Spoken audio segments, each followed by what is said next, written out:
To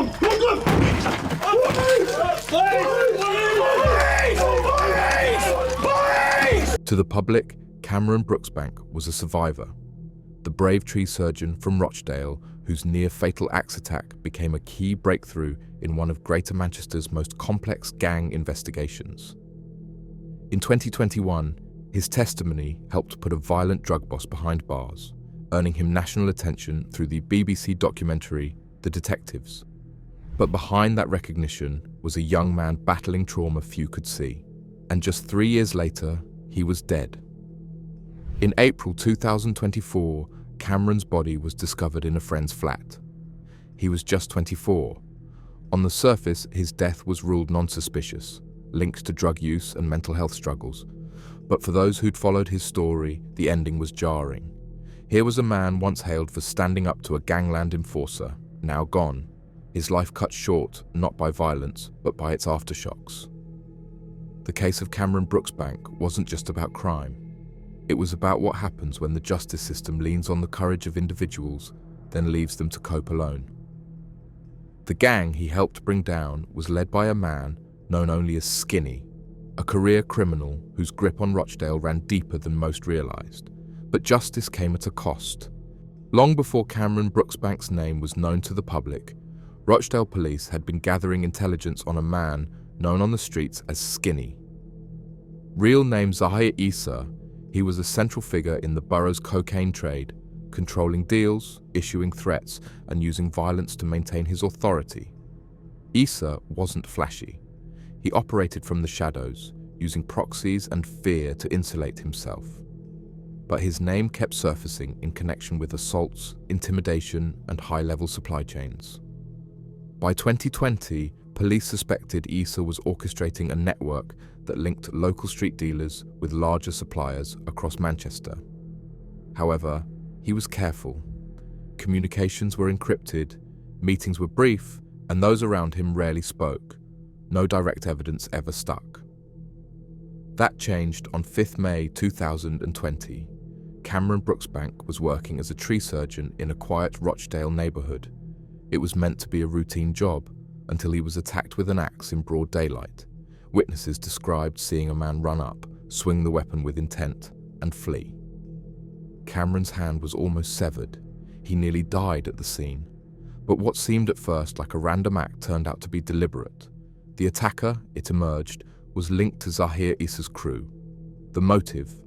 A suspected personal grudge. Cameron had reportedly had a brief relationship with Issa's former partner. It was petty, personal, and ferociously violent. For detectives, it was the crack they'd needed. Cameron survived the attack and, crucially, agreed to testify. His willingness to cooperate turned him from victim to linchpin, the first civilian to directly challenge Issa's impunity. The operation against Issa was given new momentum. Cameron's account gave police insight into the structure of the gang, how orders were given, and how violence was used to maintain silence. What began as an assault investigation quickly expanded into a full-scale organised crime case with surveillance, informants, and covert recordings, feeding into a growing picture of Issa's reach. For Cameron, stepping forward meant crossing an invisible line, from bystander to target. He was placed under protection, moved addresses, and continued to cooperate. But that decision would haunt him in ways no court could measure. Issa had made enemies before, but Cameron's bravery made him one he couldn't silence, not legally. And that, ultimately, led to the gang's downfall. Behind Zahir Issa's low profile lay a tightly managed criminal network. His gang didn't resemble the street-level chaos often shown in films. It was disciplined, quiet, and loyal, run like a business. Issa rarely handled drugs directly. Instead, he gave instructions through layers of associates, using encrypted phones and trusted runners to manage deals and discipline. The gang's supply route was well established. Cocaine came in bulk from upstream contacts in Manchester and was cut, packaged, and sold across Rochdale and nearby towns. Young men were drawn into the operation with offers of cash, cars, and protection.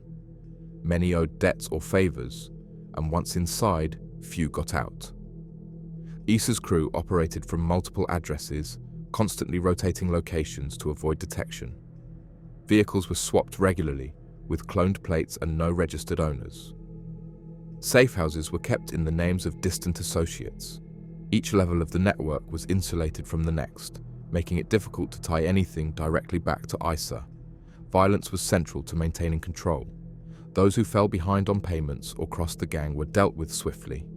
Cameron Brooksbank's attack was an extreme example, but not an isolated one. Other incidents, though less public, pointed to a pattern of fear-based control. One young man was found with a broken jaw, another disappeared for weeks after reportedly chatting too much. None pressed charges. Key lieutenants within the network included men like Zayshan Gayafor, who handled logistics, and Usman Farouk, suspected of managing money movement and recruitment. These individuals kept the wheels turning, arranging stash houses, coordinating drop-offs, and ensuring that any police attention was redirected or disrupted. What made the network especially resilient was Issa's use of clean intermediaries. People with no criminal record were often used to rent properties, lease vehicles, or even register phones. And when police tried to follow the paper trail, it rarely led anywhere useful. But after the axe attack, everything changed. As police ramped up pressure, they began flipping the lower-level members, offering leniency in exchange for information. One associate, arrested on unrelated drug charges, agreed to wear a wire. Surveillance was placed on key addresses, and intercepted communications started to reveal cracks in the gang's smooth surface. Cameron's cooperation added weight to the evidence. His knowledge of individuals, addresses, and vehicles helped investigators cross-reference details. Suddenly, the network wasn't so invisible. Issa's empire, built on secrecy and fear, was now under forensic scrutiny, and the foundations were beginning to shake. Zahir Issa didn't need to shout to be feared. In Rochdale's criminal underworld, his reputation spoke for him. He was known for his calm demeanor, his ability to vanish when heat came down, and most of all, his readiness to use violence when required. Control wasn't about bravado, it was about consequence. Step out of line and there would be repercussions. His grip on the local drug trade wasn't built overnight. Over years, Issa cultivated a persona of quiet dominance. He chose loyalty over numbers and favored silence over spectacle. But when he felt disrespected, whether in business or his personal life, the response was calculated and brutal. That's why the attack on Cameron Brooksbank struck such a chord. It wasn't about money, it was about message. Cameron, by all accounts, was not involved in organized crime, but he had reportedly had a brief relationship with Issa's ex-girlfriend. For Issa, this was about pride, control, and reminding others what happened when lines were crossed. Ordering an axe attack on a civilian in daylight during a work job, it was as much a statement as it was a hit. The community felt the fear. Witnesses hesitated to speak. Local youths knew the rules. Don't ask questions, don't get involved. And for a time, it worked. Issa's name carried weight. He could walk unchallenged, but Cameron's survival and subsequent cooperation upended that image. From that moment on, Issa's control began to slip. Police presence in Rochdale increased. Surveillance vans became a common sight. The BBC's The Detective series, which began filming with Greater Manchester Police, added public visibility that Issa had long avoided. His quiet empire was being exposed in real time. Still, Issa tried to hold power. He continued to direct operations from the shadows, allegedly issuing instructions through encrypted apps. Associates were warned not to talk. Some even tried to intimidate Cameron further, but the damage was done. Behind closed doors, even his own network began to question how long the boss could hold out. The heat was unrelenting. Arrests were being made, phones were being seized, and the walls were closing in.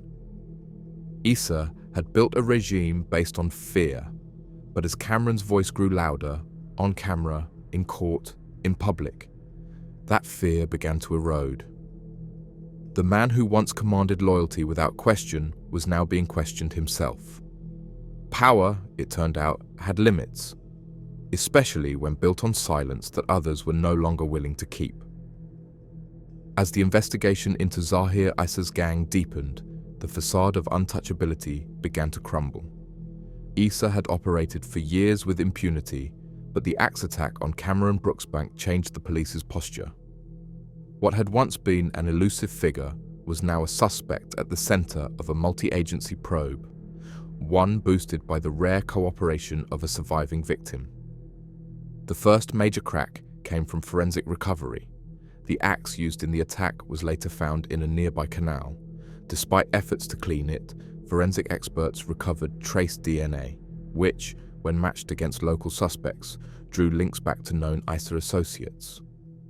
Surveillance footage from the area also captured vehicles linked to the gang circling before and after the incident, confirming premeditation. As detectives pushed harder, internal fractures began to show. Several low-level dealers arrested on unrelated charges were quietly flipped. Promises of lighter sentences and protection prompted some to speak. It wasn't open betrayal, not yet, but the silence that had shielded Issa for years was beginning to falter. Cameron's continued cooperation was pivotal. He identified vehicles, locations, and individuals involved not just in the attack, but in the wider drug operation. His statements were backed by digital evidence, texts, location pings, and surveillance logs. Investigators started connecting the dots between stash houses, burner phones, and known meeting points.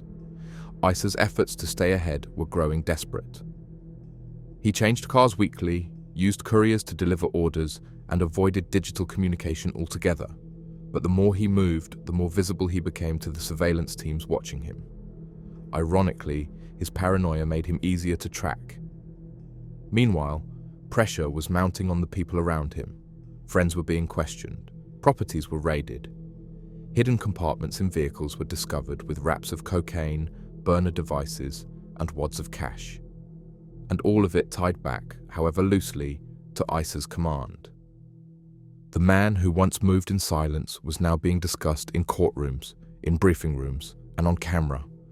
And the more his name appeared in statements, the less control he seemed to have. Cameron, despite the trauma, continued to support the case. But those closest to him saw the toll it was taking. Sleepless nights, anxiety, increasing isolation. He had helped break the gang's silence, but he was carrying that burden largely alone. By early 2022, Greater Manchester Police launched a coordinated offensive to bring down Zahir Issa and dismantle his operation. Under the internal name Operation Foam, officers mapped out every associate, property, and a pattern tied to the gang. Armed raids were planned, surveillance was intensified, and a tactical team was put on standby for simultaneous arrests across Rochdale. The net closed on 10th May 2022. In the early hours, officers struck multiple addresses linked to Issa's crew. Issa himself was found hiding in a flat registered under a cousin's name, with 2 burner phones, £8,000 in cash, and traces of cocaine on the premises. He was arrested without resistance, but his arrest was just the beginning. That same morning, Zishan Gahafour was detained while attempting to leave his home with a holdall containing wraps of Class A drugs and documents linking him to stash house rentals. Usman Farouk was arrested at a hotel in Oldham after police tracked his phone location. He had been laying low, but continued to manage deliveries through encrypted messages and couriers. Altogether, 12 suspects were taken into custody. Dozens of mobile devices were seized, along with ledgers, bank cards, and over £50,000 in drug profits. Police used extraction software to recover deleted messages, many of which directly referenced Skinny and listed rota-style instructions for moving product, collecting money, and checking for police presence. One piece of evidence stood out: a video message found on an associate's phone, reportedly sent by Issa himself. In it, he warned a younger runner, "Don't forget who gave you your seat." Prosecutors would later cite it as proof of hierarchical control, But the cornerstone of the prosecution remained Cameron Brooksbank. He gave detailed testimony, identifying Issa and his role in ordering the axe attack. He also outlined the gang's inner workings, their safe houses, and the unspoken rules that governed loyalty. Issa was formally charged with conspiracy to supply Class A drugs, grievous bodily harm with intent, and controlling a criminal enterprise. His defense team argued a lack of direct evidence, but the cumulative weight of testimony, digital forensics, and financial records told a different story. By summer 2023, the trial was underway. Media coverage was intense, with the detective series broadcasting real-time developments. Rochdale, once silenced by fear, now watched as its most infamous gangster was forced to answer in court. For the police, the takedown was a strategic success. For Cameron, it was validation. But it came at a cost his family would soon come to know too well. The courtroom at Manchester Crown Court was silent as the verdicts came in, a moment heavy with justice, but also loss. Zahir Issa, long known on the streets as Skinny, was convicted of grievous bodily harm with intent, conspiracy to supply Class A drugs, and directing a criminal organization. His sentencing marked the formal end of a violent reign, but it also underscored the devastating cost of bringing him down. In October 2023, Issa was handed 23 years in prison. The judge called him a calculating, dangerous man who weaponized fear and operated with impunity until one young man stood up. Issa showed little reaction as the sentence was read, but for the Brooksbank family seated behind the prosecution bench, it was the conclusion of a chapter that had consumed their lives. Several of Issa's key associates also faced justice. Zishan Ghafoor, described as a key logistical coordinator, was sentenced to 12 years for conspiracy to supply Class A drugs and assisting an offender. Usman Farouk, who handled cash and recruitment, received 10 years, with the court citing his hands-on role in maintaining the gang structure. 4 other men received terms ranging from 4 to 8 years, primarily for perverting the course of justice and handling gang proceeds. But as names and sentences were read aloud, there was one figure notably absent: Cameron Brooksbank. Just months before the trial concluded, Cameron was found dead in a flat in Rochdale. Toxicology suggested a fatal reaction to cocaine. He was 24. Officially, the death was not deemed suspicious. But for those who knew what he endured, the cause mattered less than the context. Cameron had lived under immense pressure. After testifying, he faced threats, isolation, and the psychological strain of confronting a man who had nearly killed him. Despite praise and public support, those closest to him said he struggled privately, never fully recovering from the trauma. The judge made a direct statement in court. Without Mr. Brooksbank's courage, this trial would not have happened. His decision to testify changed everything. The justice we've seen today is his legacy. The courtroom stood briefly in silence to honor Cameron. Operation Foam had succeeded, but justice had come too late to save its most crucial witness. In the end, the gang was dismantled, but the toll it took will be felt for years to come.